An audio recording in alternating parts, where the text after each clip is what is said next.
takip silim, naman, ang mangyayari is nag-agaw rin ang liwanag at dilim. Noong lumubog si araw na siyang nagtatanglaw, nagbibigay liwanag sa umaga, ay total na matatalo ang liwanag at dilim na. Nang magtatapos ang araw ng Sabat, nang magtatapos ang araw Nang magtatapos, hindi pa natatapos, magtatapos pa lang. ang araw ng Sabat nang nagbubukang liwayway. Matalinhaga, ano? Kasi nang ang iniisip, magtatapos means hindi pa natatapos, nasa ano pa, nasa dulo na. Tapos nagbubukang liwayway na, parating na yung unang araw ng linggo. Nagbubukang liwayway na totally na umaga na kasi nagbubukang liwayway pa lang.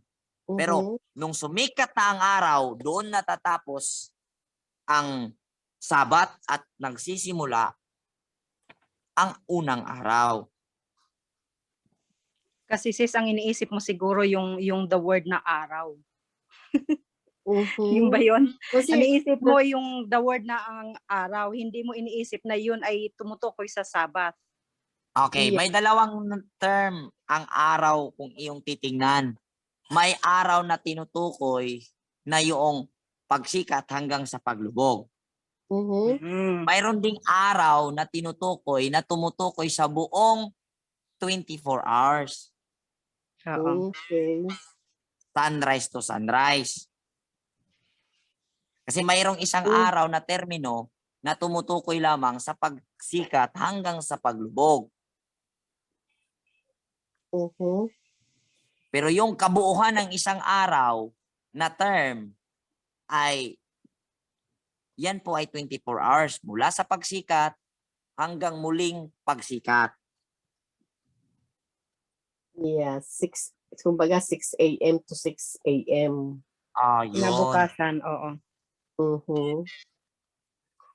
Kagaya ng term natin pag tayo nagtatrabaho dito sa Pilipinas. Okay, ngayon ang unang araw ng trabaho ko, isang araw akong nagtatrabaho. Pero hindi yun totally 24 hours. Pero yun ay 8 to 5. Pero yan ay tinatawag na isang araw. Dahil mayroong termino na isang araw na mula pagsikat hanggang sa paglubog. Mayroon ding term na isang araw mula pagsikat hanggang sa pagsikat. Sikat. Okay. Maliwanag na. Thank you. Salamat. Salamat naman sis. Salamat sa Aba.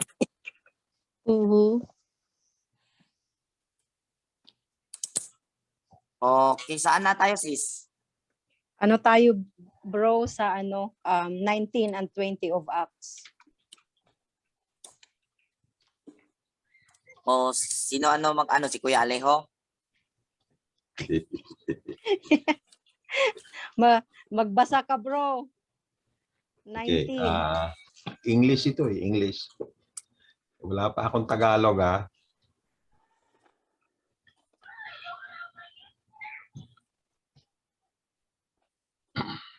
Pray muna tayo.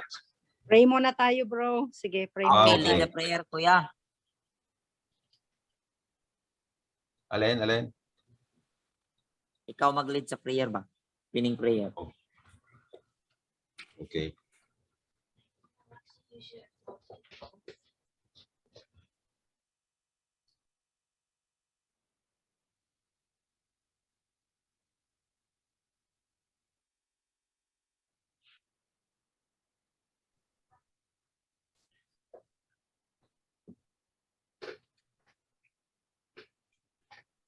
Amayawa,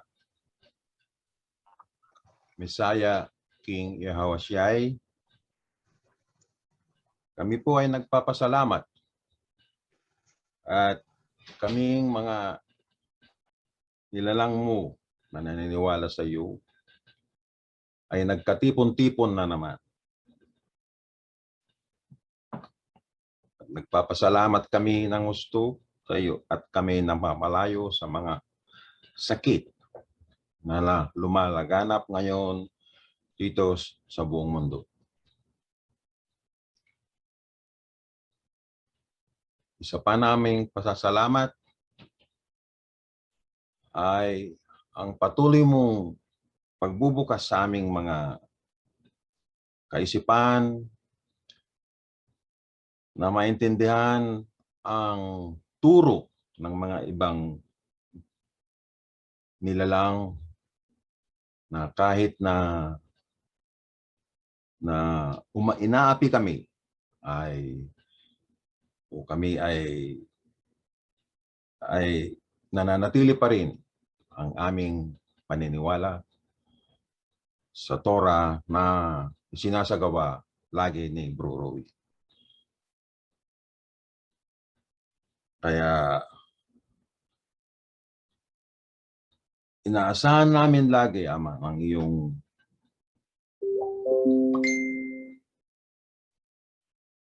pagmamahal sa amin, kasama ang aming mga pamilya, mga membro ng iyong kaharian. At hihintayin namin ang lahat ng mga pangako mo sa amin. At lagi kaming nagmamahal sa iyo. Hiyada. Amen. Amen. Amen. Amen. Hiyada. Okay, bro. Acts 19 and 20 tayo, bro.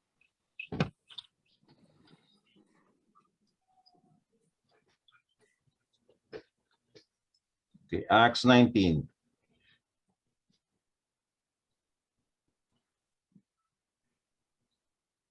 Verse 1. And it came to be, while Apollos was at Corinthos, that Paul, having passed through the upper parts of the Ephesus, and having found some Talmidim, or prophets, he said to them, did you receive the Holy Spirit when you believed? And they said to him, no, we have not even heard that there is a Holy Spirit. And he said to them, into what then were you immersed? And they said, into John's immersion. And Paul said, John, indeed immersed with an immersion of repentance, saying to the people that they should believe in the one who is coming after him, that is in Messiah Yahawashi. And when they heard this, they were immersed in the name of the Master Yahawashi. And when Paul had laid hands on them, the Holy Spirit came upon them, and they were speaking in tongues and prophets. And all the men were about 12. And having gone into the congregation, he spoke boldly for 3 months, reasoning and persuading concerning the reign of Elohim. But when some were hardened and did not believe, speaking evil of the way before the crowd, he withdrew from them and separated the prophets, reasoning daily in the school of Tyrannus. And this took place for 2 years, so that all who dwell in Asia heard the word of Messiah Yahawashi, both the Yehudim and the Yawanites. And Elohim worked unusual miracles through the hands of Paul, so that even handkerchiefs or aprons were brought upon his body. To the sick and the diseases left them, and the weak spirits went out of them. But certain roving Yahudi exorcists took it upon themselves to call the name of Messiah Yahushua over those who had weak spirits, saying, "We exorcise you by Yahushua, whom Paul proclaims." And there were 7 sons of certain Escua, a Jewish chief priest, who were doing this. And the weak spirit answering said, "Yahushua, I know," and Paul, I know, but who are you? And the man in whom the weak spirit was asleep on them, overpowered them and prevailed against them, so that they fled out of the house naked and wounded. And this became known to all, both Yehudi and Yawanites dwelling in Ephesus, and fear fell on them all. And the name of the Master Yahushua was made great. And many who had believed came confessing and declaring their deeds. And many of those who had practiced magic brought their books together, burning them before all. And they reckoned up the value of them and found it to be 50,000 pieces of silver. So the word of the Master was growing mightily and prevailing. Now, when this had been completed, Paul's purpose in the Roa, or Spirit, which he had passed through Macedonia and Achaia, to go to Jerusalem, saying, "After I have been there, I have to see Rome too." And having sent into Macedonia 2 of those assisting him, Timotheus and Erastus, he himself remained in Asia for a time.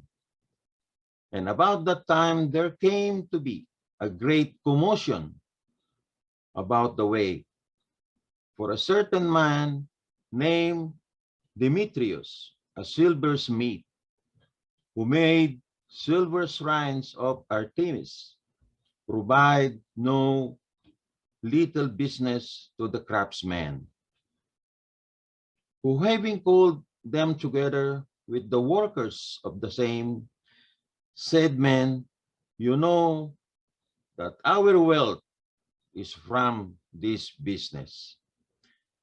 And you see and hear that not only at Ephesus, but throughout almost all Asia, this Paul has persuaded and turned away a large number, saying that they are not mighty ones, which are made with hands. And not only in this trade of ours in danger from coming to rejection, but also that the temple of the great female mighty from Artemis, whom all Asia and the world worship, shall be regarded as worthless, and her greatness diminished." And having heard this, they were filled with rage and cried out, saying, "Great is Artemis of the Ephesians." And the entire city was filled with confusion, and they rushed with one mind into the theater, having seized Gaius and Aristarchus, Macedonians, Paul, fellow travelers. And Paul, intending to go in among the mob, the Talmidim did not allow him. And some of the officials of Asia, being his friends, sent to him, begging him not to risk himself into the theater.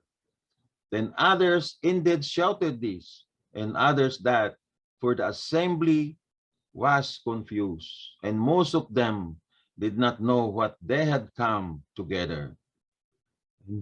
And some of the crowd instructed Alexandros, the Yehudim, the Jews, putting him forward. And Alexandros motioned with his hand and wanted to make his defense to the people. But having recognized that he was Jewish, all with one voice cried out for about 2 hours, "Great is Artemis of the Ephesians."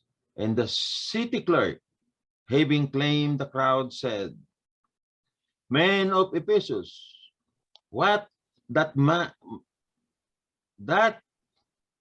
man is there who does not know the city of the Ephesians is the guardian of the temple of the great female mighty one Artemis, and of that which fell down from Zeus. Therefore, if these are undeniable, you need to be calm and do not act rashly. For you have brought these men here who are neither temple robbers nor speaking evil of your female mighty one. If truly, then Demetrius and his fellow craftsmen have a case against anyone, the courts are open and there are proconsuls. Let them accuse one another. And if you have any further complaint, it shall be settled in the regular assembly. For we are in danger of being accused of not concerning today, there being no reason which we could have to account for this disorderly gathering. And having this, in having said this, he diminished the assembly. Yada. Amen.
Hello.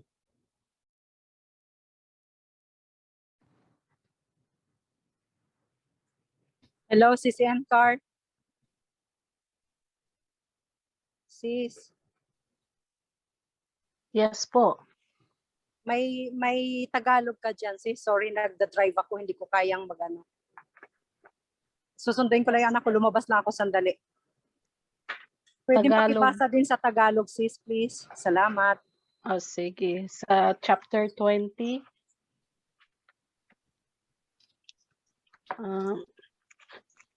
Sandali lang po. Sa chapter 20, nang tumigil na ang kaguluhan, ipinatawag ni Pablo ang mga alagad. Sorry, At sis, pinal- 19. 19 muna tayo. Ay, 19. Okay.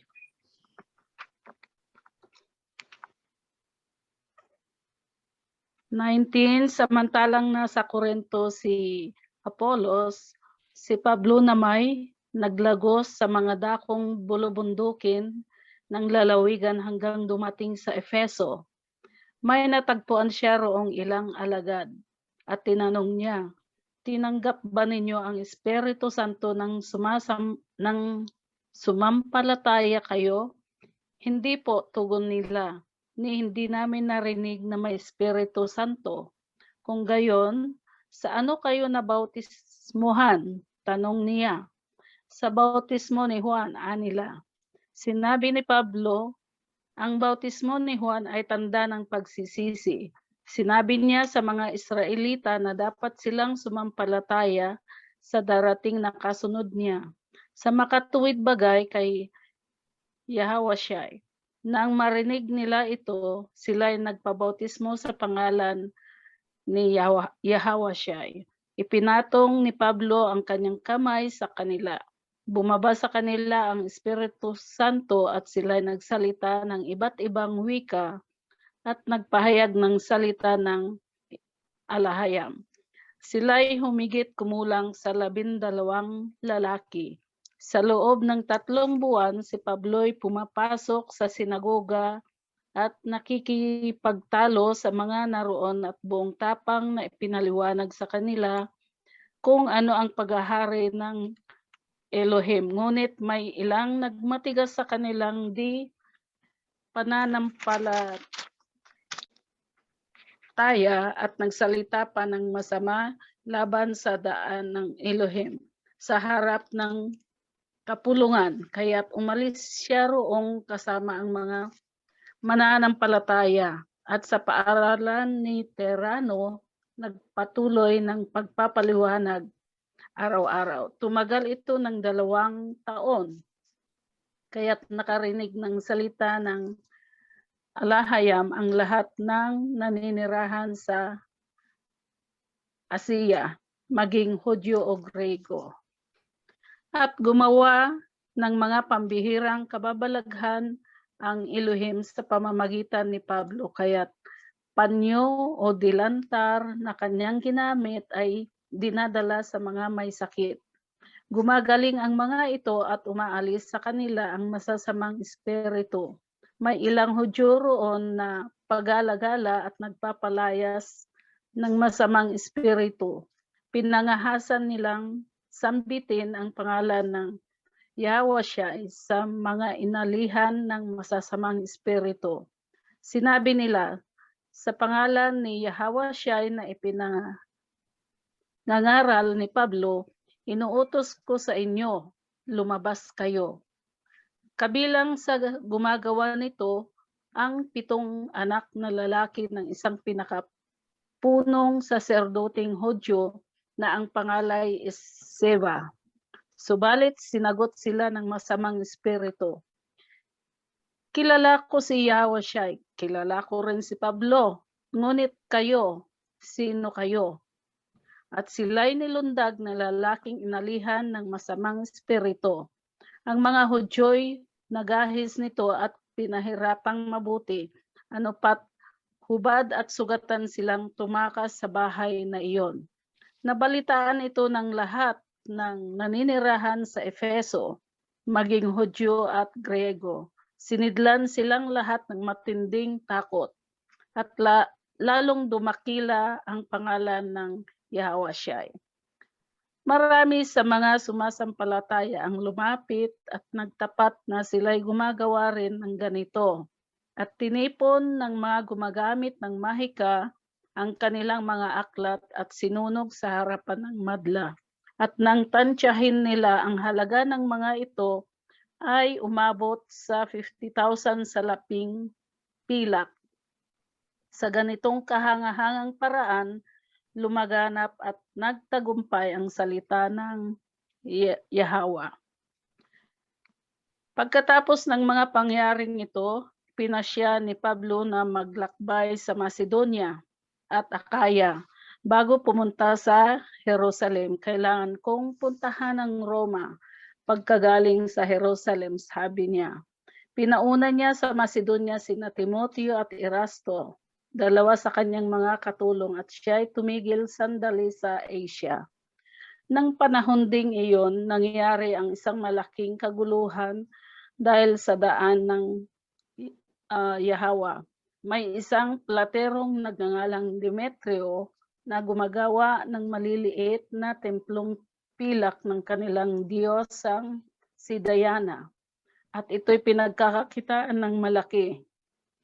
Tinipon niya ang kanyang mga manggagawa, ang iba pang mga taong ganito rin ang gawain. Sinabi niya, mga kasama, alam ninyong sa hanap buhay na ito, nagmumula ang ating kasaganaan. Nakikita ninyo't naririnig kung ano ang ginagawa ng Pablong ito. Sinasabi niyang hindi Diyos ang mga Diyos na ginagawa ng kamay. At marami siyang hinahikayat, hindi lamang dito sa Efeso kundi sa buong Asia. Masama ang ibubunga ng aral na iyan. Nanganganib na magkaroon ng masamang pangalan ng ating hanap buhay. Ang templo ng dakilang Diyos ang si Diana ay mawawalan ng kabuluhan, at ang Diyos sa Diana na sinasamba ng Asia at ang buong daigdig ay di na igagalang. Pagkarinig nito, nagsiklab ang kanilang galit at sila'y nagsigawan. Dakila si Diana ng mga taga-Efeso, kaya't nagkagulo sa buong lungsod. Kinaladkad nila sina Gayo at Aristarco, mga taga-Macedonyang kasama ni Pablo sa paglalakbay. At sama-sama silang dumaluhong sa tanghalan. Ibig sana ni Pablong humarap sa madla, ngunit hindi siya pinayagan ng mga kapatid. Nagpasugo rin sa kanya ang ilang pinuno ng lalawigang Asia, na ang mga kaibigan niya at mahigpit siyang pinakiusapang huwag pumunta sa tanghalan. Magulong-magulo ang kapulungan. Sumisigaw ng isang bagay ang ilan at ang iba'y iba naman, sapagkat hindi alam ng karamihan kung bakit sila nagkatipon-tipon.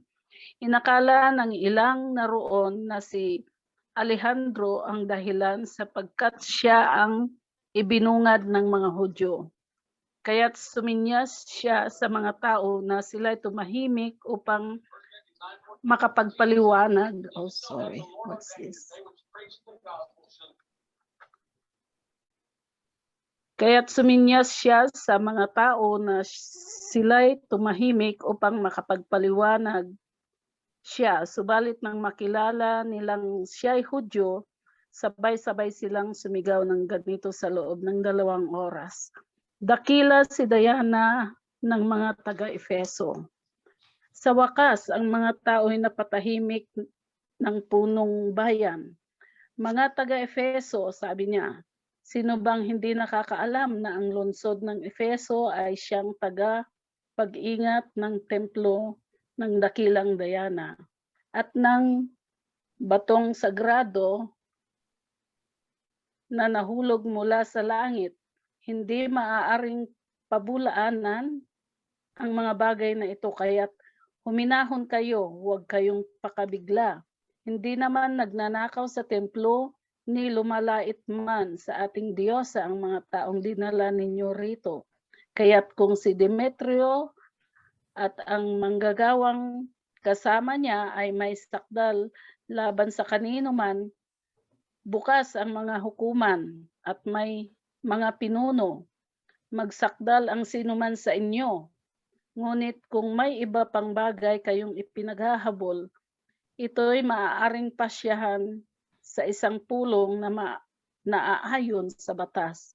Nanganganib tayong maparatangang nanggugulo sa araw na ito sapagkat walang dahilan at katwiran ang kaguluhang ito. Pagkasabi nito, pinayaon niya ang mga tao. Purihin ang alahayam. Yada. Yada. Yada.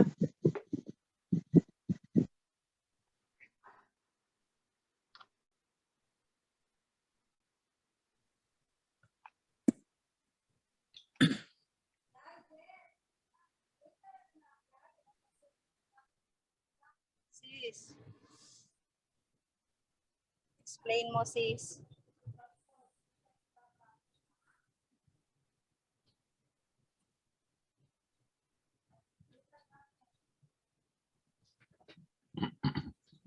Ano yun, sis? Sis, explain mo. Brother Sorry, Rowie. nandito ako sa wala pa sila sis Lani ay. Tuloy natin, no? Ano lang yung pagkakaunawa mo, sis? O si Ay, Bro andyan na. Rowie na. Andyan na. Sige. Explain mo natin. Ano ba? Hindi yata ako marunong mag-explain.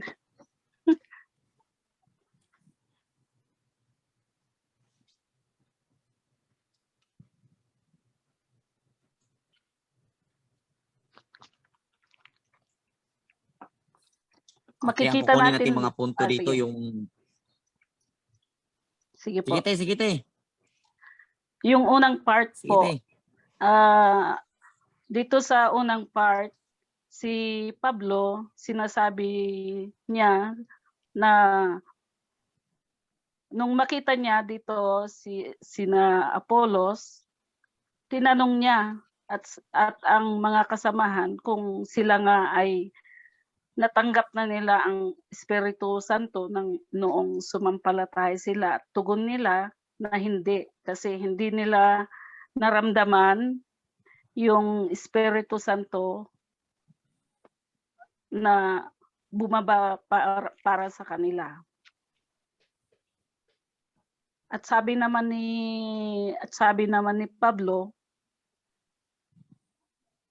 ang magbabautismo sa inyo ay darating at iyon ay si Juan, sabi po niya. Tuloy mo na, Brother Rowie.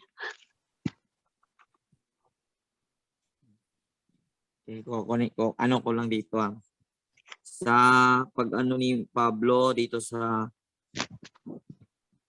20, may nang tumigil na ang gulo, pinatawag ni Pablo ang mga alagad at pinalakas ang kanilang loob.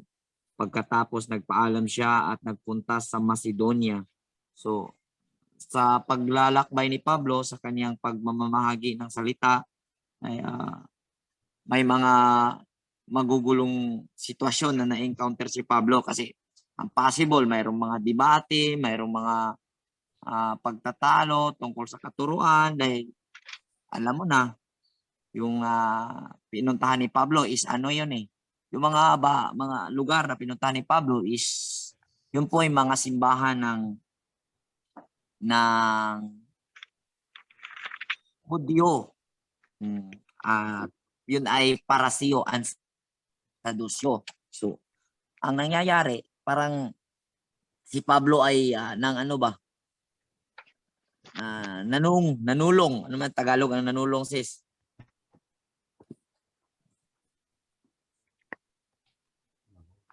Siya itong pumapasok sa mga simbahan at ibinabahagi niya ang tamang pagkaunawa ng salita.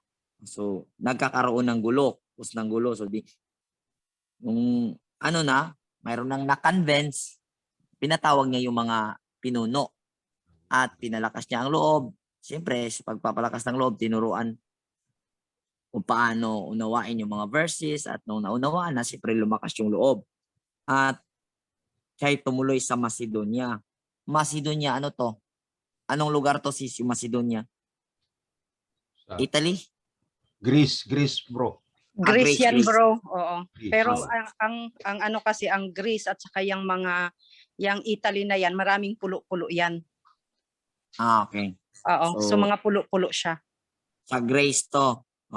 Dinalaw niya ang mga bayan-bayan doon at pinalakas ang loob ng mga alagad sa pamamagitan ng kanyang pangangaral. So, lahat ng pinuntahan niya roon, yun po ay mga mananampalatayang Hudyo na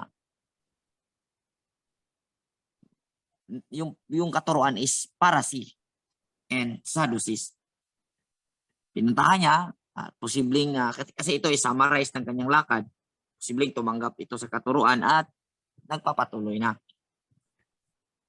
At nagpatuloy siya hanggang sa dumating siya sa Gracia at nanatili doon sa loob ng 3 buwan. Aalis na siya papuntang Syria, ang mga Hudyo Syria, ngunit nabalitaan niyang may mga tangka ang mga Hudyo laban sa kanya. Kaya ipinasya niyang sa Macedonia na uli magdaan sa kanyang pagbabalik. So, kung ating mapapansin ang pangyayari, mga kaguluhang nagaganap doon, kung titingnan natin yung mga tao roon, na maraming tao roon na iba ang pananampalataya, sabihin na natin Gentiles. Pero yung mga Gentiles ay hindi yun ang kalaban ni Pablo kung ating titingnan. Kalaban niya rito is Hudyo, pananampalatayang Hudyo. Dahil sa nabunggo yung teaching, alam niyo, yung pride na ano ni Pablo na sapawan ba? Yung parang ganon ang feelings ng mga Hudyo, kaya may tangka sa kanya na siya ay papatayin at nagdesisyon siyang sa Macedonia na lang muling dumaan pagbalik. So, kung ating makikita na yang mga Kristiyano ay hindi yan delikadong kalaban sa ngayon. Ang delikadong kalaban sa ating panahon, katulad din sa panahon ni Pablo, itong mga may Torah. Dahil sabihin nila, ito tayo, abomination tayo, at pwede nila tayong patayin kung hindi sila magkasala man sila sa mata ng batas, ngunit sa batas ng Elohim ay hindi kasalanan dahil yan ang nasa utos na ang nagtuturo ng may ibang Elohim or nagtuturo ng taliwas sa Torah ay dapat patayin. So, yan ang delikado na mga posibleng darating na panahon kung nawa ay kaluban pa rin ng Ama ang masusunod, kung nawa sana hindi mangyari na baka maging dominant ang mga pananampalatayang may Torah na against po sa atin dahil posible na magaganap yung nagaganap noon. Dahil sila yung mga gagawin nila lahat upang usigin tayo. Ganon din ang nangyayari sa mga apostol noon. So,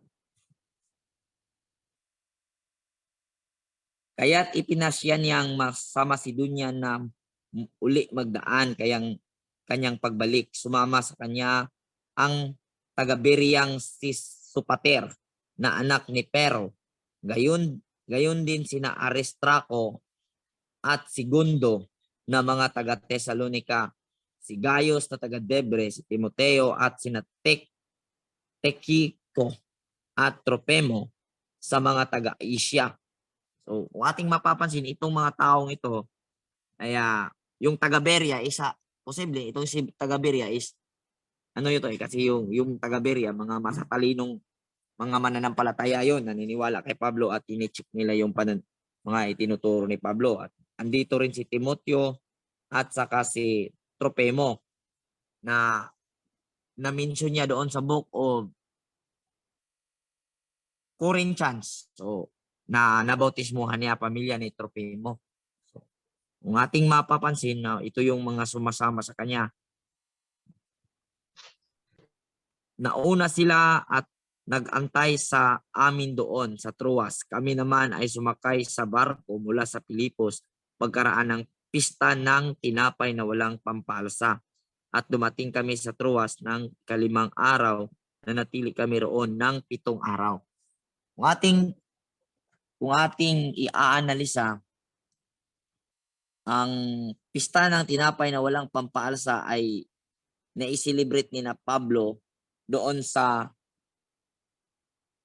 Macedonia or sa Grace. At hindi sila naglakbay habang hindi ito natatapos. Kasi may may batas na pista. Ang pista ay tatagal hanggang 7 araw. Pagdating dito sa verse 7, sa Sabado ng gabi, may pangalan talaga, sa Sabado ng gabi, kami ay nagkatipon upang magpira-piraso ng tinapay. Si Pablo ay nangaral sa kanila hanggang hating gabi sapagkat aalis na siya kinabukasan. Tingnan mo sa ibang version siya, Sabado ba? Kasi dito sa Biblia na binasa ko, Sabado.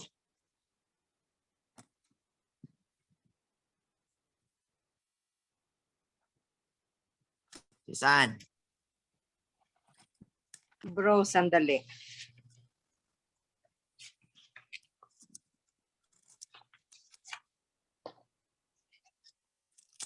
Anong version, bro? Verse 7, chapter 20. Verse 7.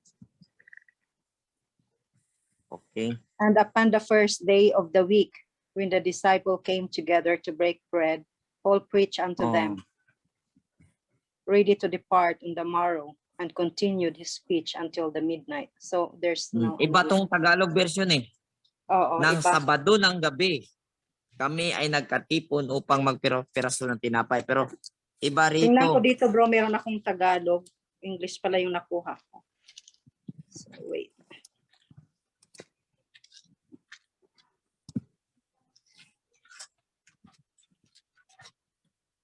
Meron din dito, bro. Meron din dito, now on the first day of the week, Sunday. Ano? Sabado dito, bro, sa akin. Parentheses. Sabado ng 20. 27. Nang Sabado ng gabi, sabi dito, nagtipon kami sa paghati-hati ng tinapay. Okay. Kung ating titingnan, ang konsepto ng translator, ang kanyang ipinapasok dito. No? Sa unang araw, sa unang adlaw sa simana, nagtigom kami aron pag-ambit sa balaang panihapon. So, itong sa unang araw ng linggo, ito yung tama. Kasi pagkasi Sabado, alam natin wala pang pangalan ang araw noon. Kailan ba nagsimula ang Gregorian calendar?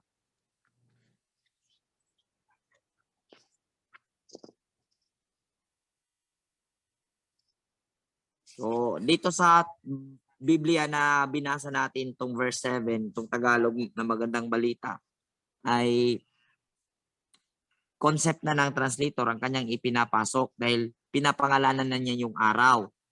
Pero yung sa iba, sa unang adlaw sa simana, nagtigom kami aron pag-ambit sa balaang panihapon. Og ang mga tao 1582, bro. giwali. 1582 nag-start ang Gregorian calendar. 1582, yun. Yes, oo. So, wala pang pangalan. Ang pinasok dito ng yung kanyang concept ng kanyang pagkaunawa, ang kanyang ipinapasok. Kasi, ang pinasok dito itong Sabado na to, ang concept nito is, ang pinasok niya is sunset reckoning, na kung saan pagkalubog ng araw ng Sabado ay nagsisimula na ang unang araw.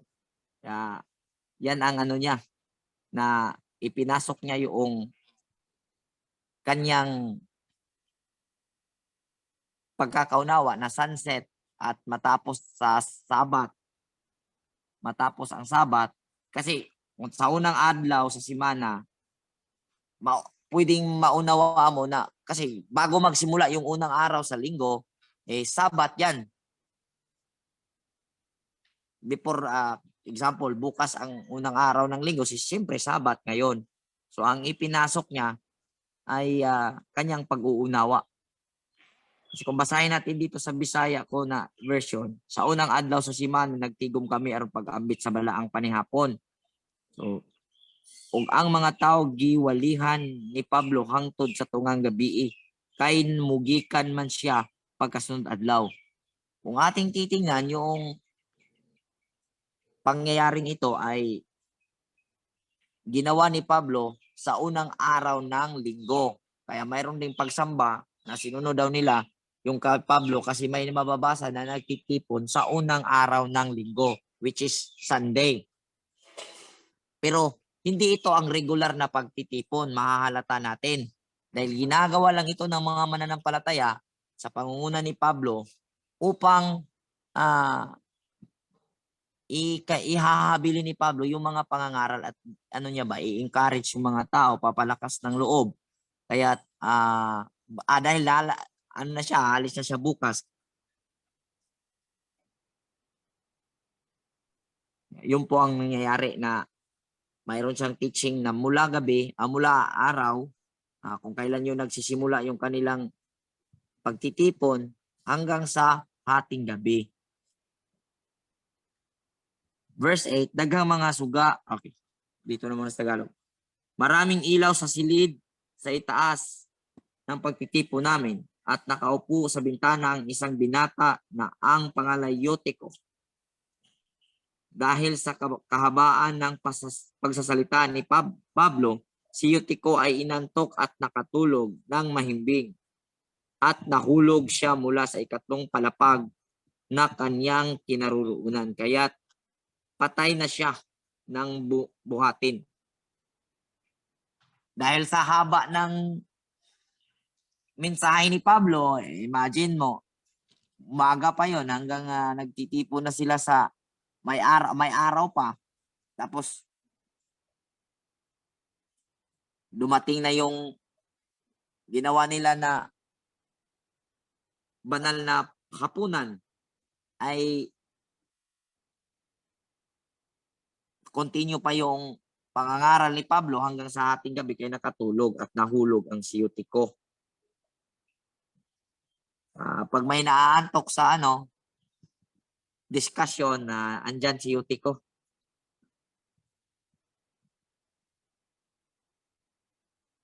Kaya huwag kayong aantok-antok ha. Lalo na dito sa US, Canada, gabing-gabi.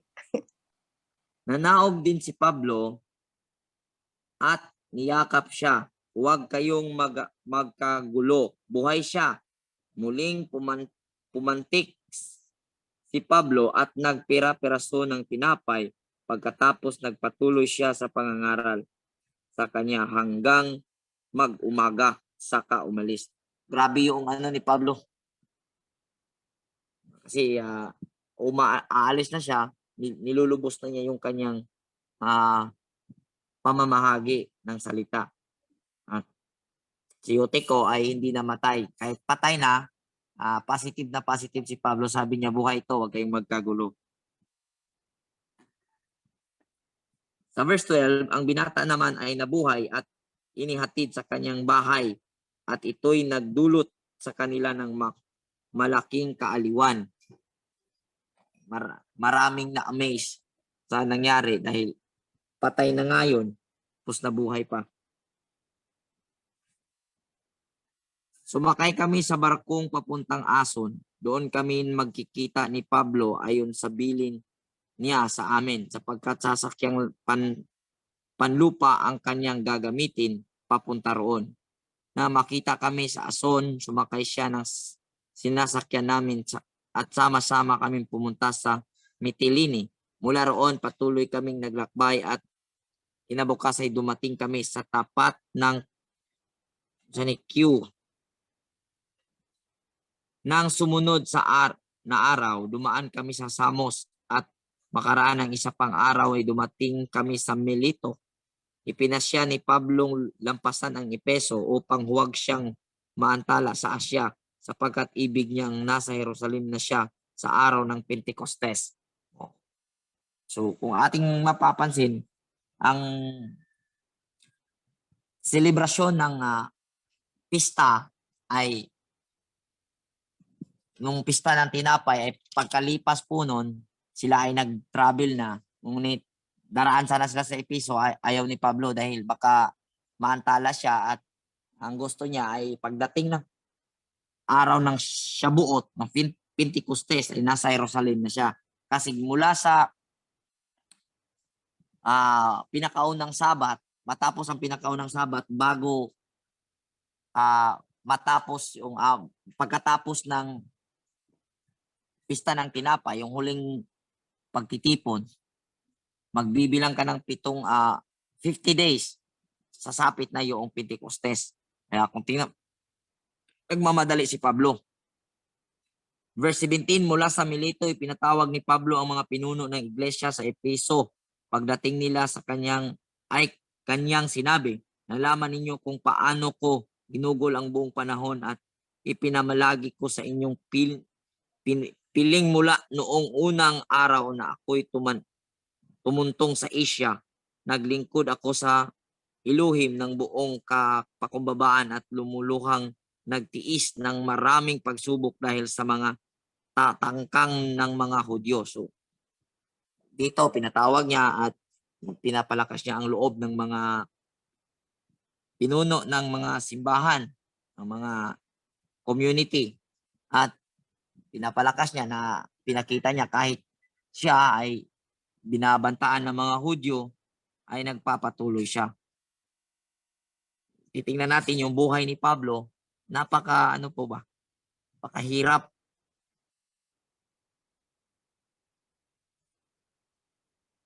Sa aking pagtuturo at pangangaral sa inyo ay maging harapan ng madla. Sa bahay-bahay man, hindi ako nangiming magsabi sa inyo sa anumang ikakabuti ninyo. Maging Hudyo o Grego man ay pinangaralan kong tumalikod sa kasalanan. Nanumbalik sa Elohim at manalig ng ating Misaya Yahushua. Ngayon, bilang pagsunod sa banal na espiritu, ako'y papunta sa Jerusalem at hindi ko alam, ang tanging malalaman ko ay ito.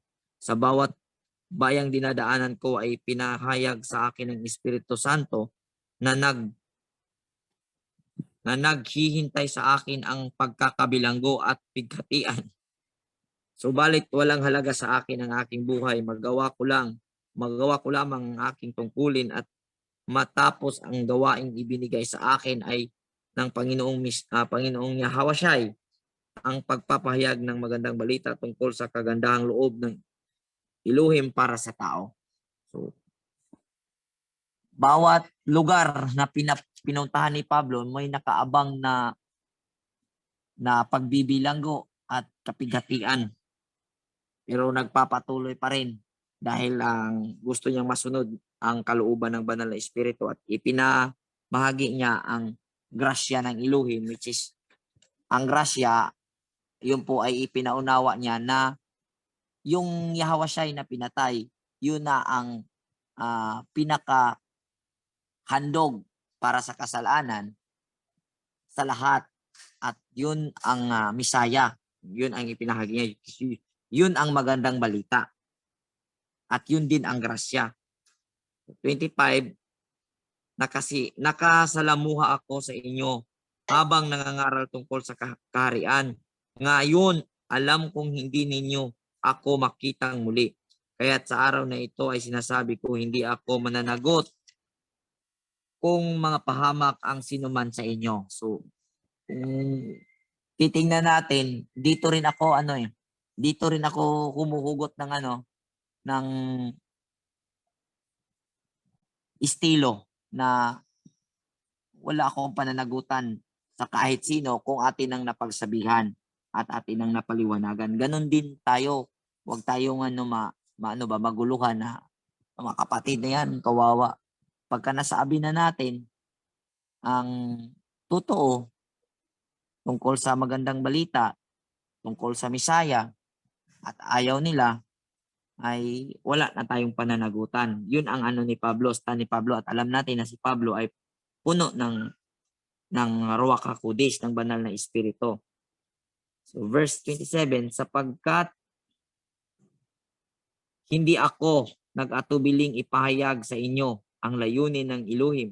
Ingatan ninyo ang inyong sarili at ang buong kawan, sapagkat sila'y inilagay ng Espiritong Banal sa inyong pag-iingat. So, pangalagaan ninyo ang mga community, mga iglesia ng Elohim sa kanyang tinubos sa pamamagitan ng dugo ng kanyang anak. So, kung ating titingnan ang kaharap ni Pablo dito, yung mga pinuno ng community. Alam kong pagkakaalis ko'y magsisipasok ang mga mababangis na asong gubat at walang patawad nilang pupuksain ang kawan. So, ang pinatutungkulan niya dito ang asong gubat, yung mga parasiyo, ang mga Hudyo na kung saan ay galit na galit sa kanya at alam niya na pag alis niya ay lulusubin ang community at guguluhin yung kanilang mga pagkakaunawa tungkol sa salita. So, ganon din ngayon, mayroon din ngayon na nakikita natin na sumusulpot-sulpot sa ating mga wall ng mga katuruan na minsan na aano rin tayo, nayayanig na baka totoo to, baka ganito ito. So, yun din ay nangyayari sa mga mananampalataya noon. Mula na rin sa inyo'y may lilitaw na mga taong magsasalita sa kasinungalingan upang mahikayat na sumunod sa kanilang mga alagad. So, hindi tayo magugulat na mayroong sa atin mismo manggagaling na magsasalita ng kasinungalingan, which is nangyayari nga. Mga kakilala natin na nagsasalita ng hindi tama at tinatakwil pa yung dugo na siyang inialay at yun ang grasya ng Ama. Yun ang magandang yun ang biyaya ng Elohim para sa kanyang mga nilikha. So verse 31, kaya't mag-ingat kayo, alalahanin ninyong tinuruan ko kayo araw at gabi sa loob ng 3 taon at maraming luha ang pinuhunan ko. So talagang iyakan yung pangangaral ni Pablo.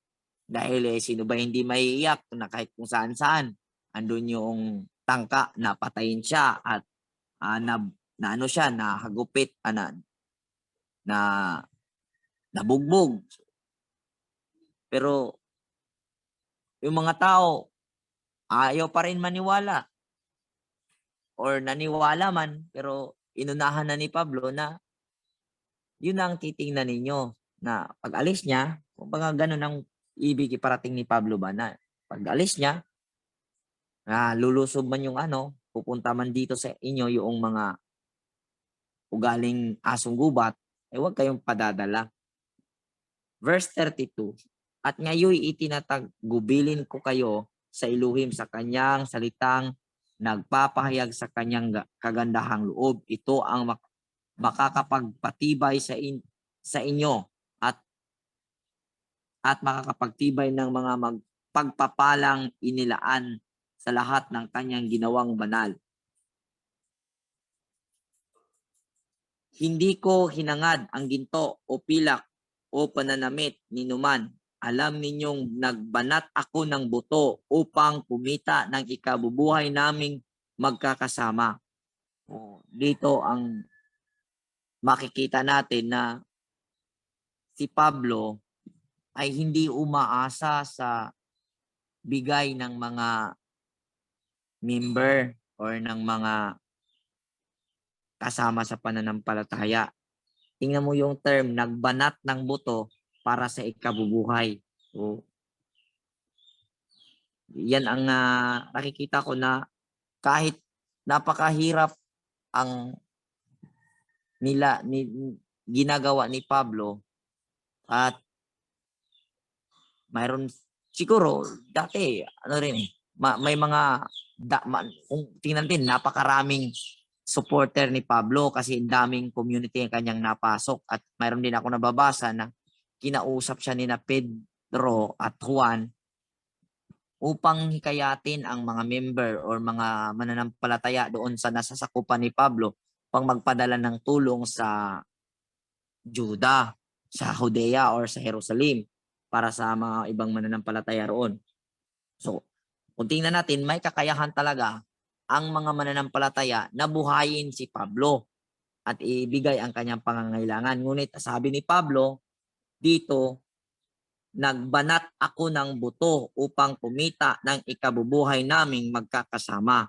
So, kasi walang asawa si Pablo yung pamilya niya, yung kasama niya sa pananampalataya, pero nagbanat pa rin siya ng buto para sa ikabubuhay nilang magkakasama. So, yun ang ni Pablo, yung anong stand ni Pablo na napaka firm ba na walang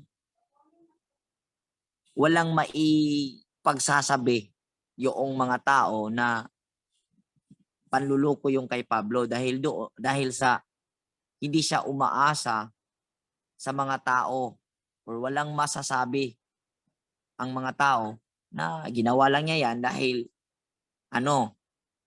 sinuportahan siya. So, ipinakita ni Pablo na unang-una sa Elohim na tumawag sa kanya para sa gawain na yon, na talagang gagawin niya ng buong puso, na kahit walang magsuporta o meron, gagawin niya yon. So, yun po ang kinakahanga na identity ni Pablo na naipakita dito sa kasulatan, na nangyari pang ginawang son of perdition. May pang son of perdition bang ganon? Na hindi nga tumatanggap ng hindi naman nababasang hindi tumatanggap, pero mayroong hanap buhay na sarili. Tapos son of perdition. Yun kasi ang kulang, hindi inaaral ng mga nagpaparatang. At titingnan natin, napaka kawawa si Pablo. Mula pa noon, nung siya nangangaral, ang dami pong banta sa kanya, ang daming paratang sa kanya, ganito, ganyan. Kahit yung mga Hudyo nagpaparatang sa kanya, gayon din Pati ngayong patay na si Pablo, may paratang pa rin sa kanya. Napaka salbahis ng mga kay Pablo. Dahil mula noon hanggang ngayon ay nakasunod pa yung kasi patay si Pablo physically, but yung salita ni Pablo is buhay. Kaya yung mga kalaban ni Pablo patay physically, pero yung espiritu buhay pa rin. Kaya may lumalaban against sa mga salita ni Pablo, at tayo naman na mga nakakaunawa sa salita ni Pablo, tayo ngayon ang physical na buhay na nakakaunawa kay Pablo, at itayo itong kinakalaban ng mga kumakalaban din ni Pablo. Una, kailangan nating ipaglaban ang isang apostol na nangangaral ng matuwid. Kasi sa lahat ng apostol, si Pablo nakakapagsabi na nagbanat siya ng buto para sa sarili, pero siya pa rin ang pinaratangang son of perdition. Verse 36, pagkasabi nito, lumuhod si Pablo at nananalig kasama nila. Silang lahat ay umiyak at yumakap at humalik kay Pablo. Labis nilang ikinalulungkot ang kanyang sinasabing siya'y hindi na nila muling makikita at siya'y inihatid nila sa sasakyan ng barko. So, iyakan ang mga pinuno ng community dahil si Pablo ay aalis na nga. So, tuloy tayo sa verse 21. O may tanong po ba kayo?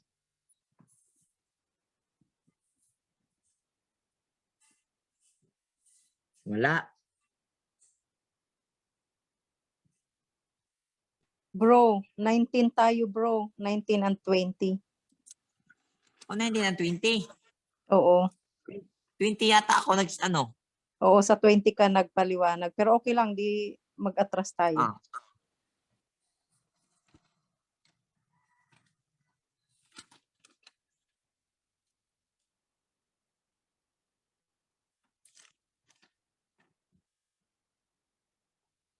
Okay. So yung mga kaguluhan pala na nababasa natin dito sa 20, dito pala yung nagmumula sa Efeso. Dala pa rin ng mga Hudyo. Tama.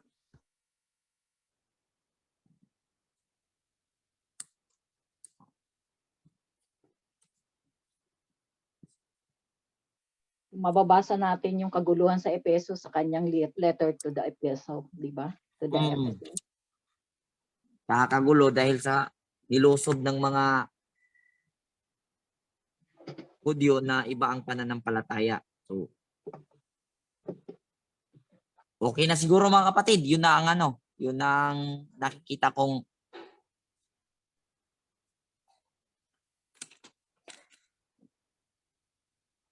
kayo rin sa sa 19.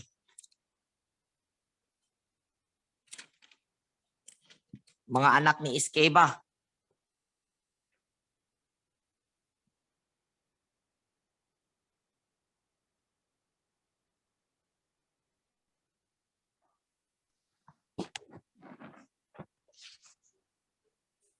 Sis LV, may ano ka about sa 19?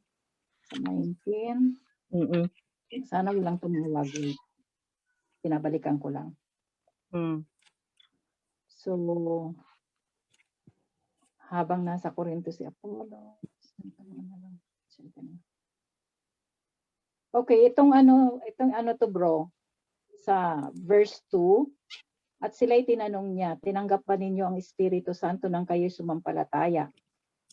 Hindi po, hindi namin narinig na may Espiritu Santo pala, tugon nila. Kung gayon, sa ano kayo na bautismo? Ang tanong niya, sa bautismo ni Juan, tugon naman nila. So, during the time pala, si Juan Bautista yung nag-ano sa Epeso? Tama ba? Oo. Siya yung Mga nag-ano Hudyo. doon. Ha? Mga Siya bro, Hudyo tong siya yung nagbautismo ng mga Hudyo doon sa Efeso. Kasi yun pwedeng ang, ganito ang nangyari. Pwedeng ganito ang nangyari niyan, te. Sila ay pumunta doon sa Jerusalem kasi mayroong mga selebrasyon na ang lahat ng Hudyo ay magpunta sa Jerusalem. At kung ating mapapansin, bago dumating yung Feast of Passover, ay nananawagan itong si Juan na sila ay magpabautismo at dinadayo po ang Passover doon sa Jerusalem. Yung pista na may mga pistang pumupunta po sila roon at doon po posibleng nabautismuhan sila ni Juan. okay. Yun lang naman ang gusto kong i-clear dito sa ano. Mm.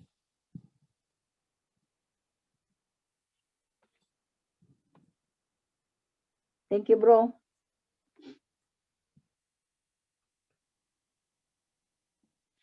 So itong ano, okay, punta tayo dito sa, okay, mamaya. Sa verse 12, or 10 to 12, 11 to 12, gumawa roon ang alahayam ng mga pambihirang himala sa pamamagitan ni Pablo.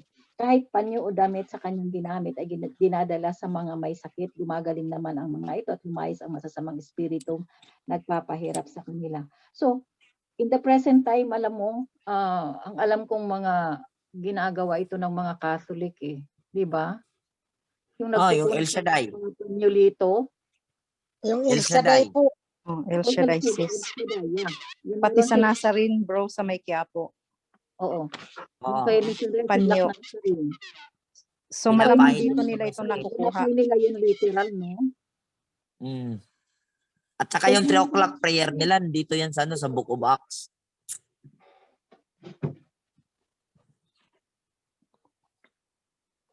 Continue mo, sis Ann. O sige sis. So dito, ito sa ito yung pangatlong paglalakbay ni Pablo as missionary. So pumunta siya ng Corinto, tapos nandoon din si Apollos. Na itong si Apollos, ito yung magaling kung natatandaan natin ng mga nakaraang natin. Ito siya Galing magtalumpati. from Alexandria. Ito yung isang mahusay na tagapagturo. So habang nandoon si Apollos, pumunta din naman si Pablo doon sa mga bulubundukin hanggang at nagtuturo siya doon hanggang sa makarating siya sa Efeso. Tapos tinanong ni Pablo ang mga tagasunod kung natanggap na nga nila ang banal na espiritu ng mananampalataya, at sumagot sila na hindi nila narinig na may tinatawag na banal na espiritu. So itong mga taga sa church na yon, merong mga marami talagang mga taga na ang ating misaya, kumbaga mananampalataya, ngunit hindi pa rin, kumbaga wala pa rin silang gaanong alam, hindi pa ganun ka hayag sa kanila kung ano yung ipinapangaral ni Pablo. So kaya nung pumunta doon si Pablo, yun, tinanong niya kung ano nga ba, natanggap na ba nila ang banal na espiritu. Tapos yun, sinabi ngang hindi, at hindi nila yun narinig. So yun, pinaliwanag ni Pablo na kung ano yung ibig sabihin noon. Then tinanong din niya kung sino ang nagbautismo. So ang sabi nila ay si Juan. Ay sa pangalan ni Juan, I mean. Kung kaninong pangalan ang kumbaga si Juan ang sa katuruan ni Juan na o sa katuruan ni Juan. Pamamaraan ni Juan, bautismo Pamamaraan ni ni Juan. Juan, yung pagbabautismo. Pero hindi na Oo. dito na isulat kung paano ginawa ni Kung Juan. paano. Oo. So ngayon, itinuro naman ni Pablo. Siguro bro, kasi hindi rin dito nakatala eh. So tinuro ni Pablo na dapat sa pangalan ng King Yahweh. Posible, Ay, yan ang posible. binautismuhan sa pangalan ng King Yahweh. Oo. Tapos ipinato nga ni Pablo yung kanyang kamay, at bumaba ang banal na espiritu, at nakakapagsalita sila ng iba't ibang wika. So ito na naman, dito nagpapakita na talagang nakakagawa ng mga miracles si Pablo. So kumbaga talagang puspos siya ng Holy Spirit. Kaya at dito din bro na talagang makikita mo na kung totoo yung sinasabi nila na ang Misaya ay bumaba para lang sa iligtas ang sambayan ng Israel, or para lang sa mga Israelites, at para i-claim, bakit dito si Pablo ay nagtuturo hindi lamang sa mga Hudyo kundi maging sa mga hindi Hudyo. So napakalinaw, napakaliwanag na ang itinuturo ni Pablo ay hindi lang para sa kaligtasan ng mga Israelites, kundi maging ng mga hindi Israelites. So kasi may mga Griego dito eh. Kumbaga nasa Greece sila. So karamihan dito mas marami ang mga Griego at mga iba-ibang lahi, di ba? Kasi iba-ibang to eh.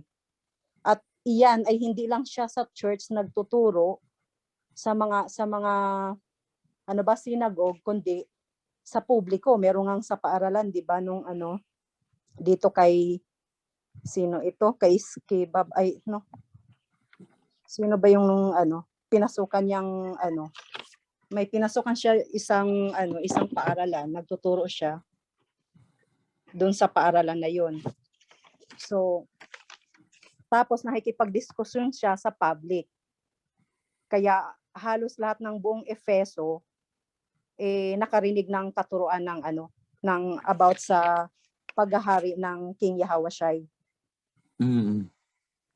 Isa ring ebidensya na hindi lang sa Israel ang kaligtasan ipinadala, dahil kaya nakakapagsalita sila sa pamamagitan ng kapangyarihan ng banal na espiritu upang maabot ang mga hindi Hudyo, hindi Israel. Para saan yung pagsasalita nila? Kung sa Israel lang, di ba, isa lang lingwahe ng Israel. So yung pagsasalita nila, yun na rin ang isang evidence na ang kaligtasan ay para sa halos sa lahat ng sa lahat talaga ng tao na kung saan nandoon. Kaya nakakapagsalita sila ng iba't ibang lingwahe.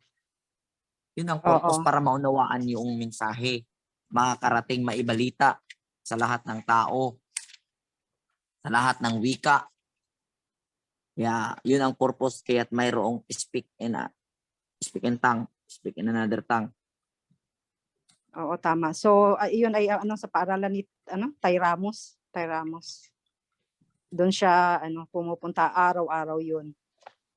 So, maliwanag na nagtuturo talaga si Pablo sa publiko, sa public at open sa mga Hudyo at hindi Hudyo ang salita ng alahayam. Kaya malabo talaga na bumalik ang Misaya para lamang sa mga Israelites. Then marami siyang himala talaga na ginawa. Marami siyang himala na ginawa doon. At nakita Doon sa ng mga Efeso. anak ng Iskiba Oo. at ginaya nila na nagpapalis din sila ng demon possess, at sabi ng demon possess, subalit sinagot sila ng masamang espiritu, kilala ko si Misaya, si Hawashai, kilala ko rin si Pablo, ngunit tinok ba kayo? At sila'y nilundag ng lalaking sinasapian ng masamang espiritu, tinalo silang lahat at malubhang sinaktan at anupat, ubad, sugatan silang tumatakas sa bahay na iyon. So, Nung nabugbog sila. binabasa ko yan, talagang nakakatawa. Kasi kung i-imagine mo, biruin mo 7 silang magkakapatid. Tapos pumasok doon sa loob ng bahay. Tapos inaalis nila yung ng yung masamang espiritu doon sa taong pinasukan. Tapos kung anong gulat nila, 'di ba, nilundagan. Biruin mo yung nilundagan sila, 7 sila at lumabas silang hubot-hubad. Talagang matatawa ka kapag nai-imagine mo. Pinapahiya sila ba? Oo. Ngayon ang diyan, ang tanong, bakit hindi nila napalayas yung banal na yung masamang espiritu doon? Parehas naman pangalan ng ginagamit. Oo, gayong gamit nila ang pangalan ng Misaya Yahawashai. Kasi may nasusulat na yung panalangin mo hindi maging kasuklam-suklam basta hindi mo sinusunod yung kautusan. So ibig sabihin yung mga taong yan ay hindi namumuhay na naaayon sa banal na espiritu. So yun ang Tama, bro. Yun ang nangyayari. Nabugbog tuloy ng Oo, yun din. demon Yun ang possess. nakikita ko dito, bro.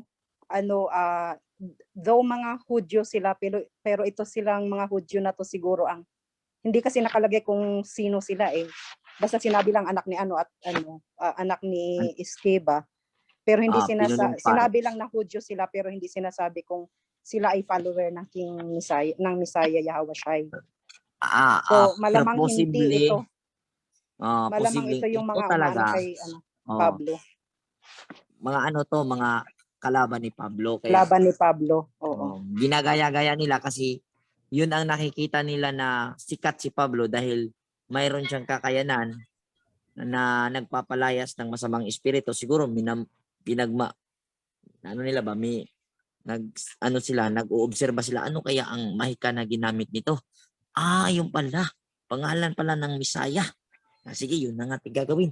Puntahan natin yung yung naposis doon. Tama, bro. Dito kasi makikita natin, mga kapatid, na nung nangyari yun, so nagiging tanyag yung mga nangyaring yun. Ngayon, nakalagay dito, lalong naparangalan ang alahayam noong time na nangyari yun. So, sa tingin ko, ito nga yung mga Hudyo na siyang kay Pablo, yung bang kumakalaban. Nagtangka papatay. Oo. At kinukuha nila yung ni Pablo na yung kakayahan ba, kasi kung magawa nila yun ang nila, kung magawa lang natin yan, tatalo na natin yan, makukuha natin yung atensyon ng tao, pero hindi nangyayari, sila yung nabugbog eh.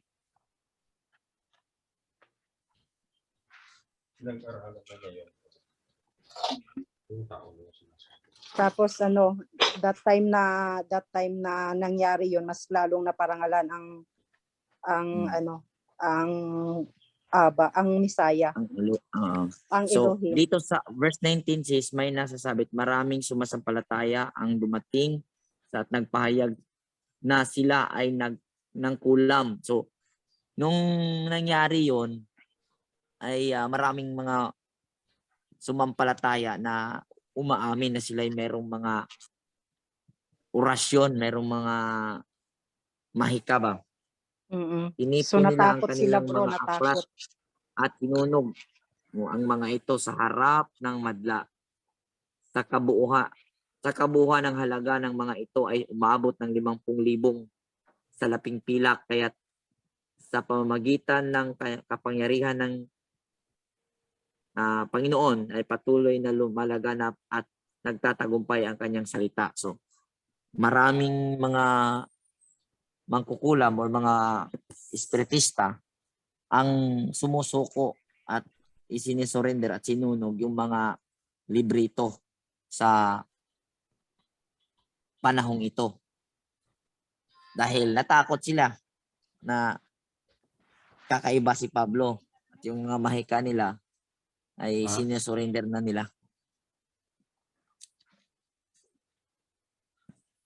So, makita natin na totoo talaga na mayroong mga mahika-mahika noon. At may Tama. mga librito. Mm-mm. Yung mga bulong-bulong. Oo. So, may tatanong pa po kayo or okay na po? Mag-aalas 3 na kasi mag-ano muna ako. Kung wala na po, closing prayer tayo.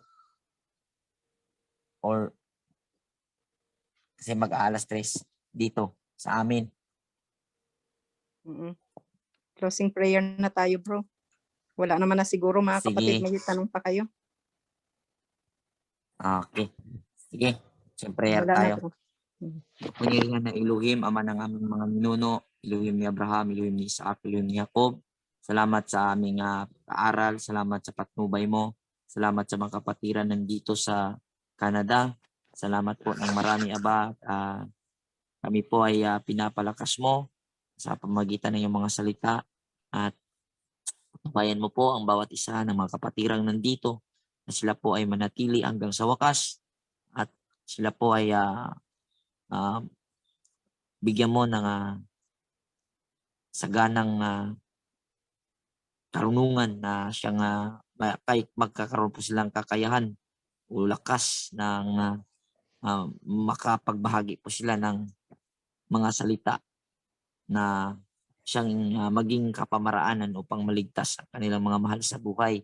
Aba Elohim, lahat ng ito ay aming hinihiling sa iyo dahil ikaw po ang aming sandigan, ikaw ang aming malalapitan at ikaw po ang bahala. Nakita mo po yung mga puso at mga adikain ng mga bawat nandirito. Salamat po ng marami. Pagpalain mo po kami at ikaw na po ang bahala sa aming mga panalangin. Lahat ng ito ay hinihiling namin sa pamagitan ng iyong banal at dakilang pangalan na ibinigay mo sa amin sa pangalan ng Messiah Yahushua, aming tagapagligtas. Amen. Amen. Amen. Sige sis. Amen. Salamat. Amen. Salamat sa lahat. Salamat po. Amen. Salamat, bro. Maraming salamat, bro. Salamat. Salamat. Salamat lahat. Salamat. Magandang hapon sa Pilipinas.